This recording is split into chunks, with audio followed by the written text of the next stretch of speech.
Escape engineers. This is fire escape inspection here in San Francisco. This is fire escape number 2 or 3 of the 3 that I inspected in this property. What we have here is a fire escape that has all original hardware. What I mean by that is have rivets on the treads, and you have square head bolts throughout the fire escape. Now, the other issue that we have here is this cantilever, the staircase. It has problems. It does not go down as it's supposed to, 2 to 3 feet per second.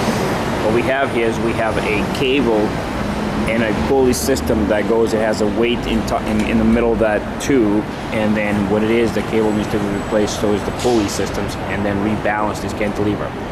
Now, in order for this fire escape to pass the inspection, since this fails the inspection, this fire escape will have to undergo a repair on the cantilever to make it operational, to access to the ground in case of emergency, and either replace original hardware, like I said, square head bolts and rivets throughout the fire escape, and or perform a load test on the fire escape in order to have a certified fire escape.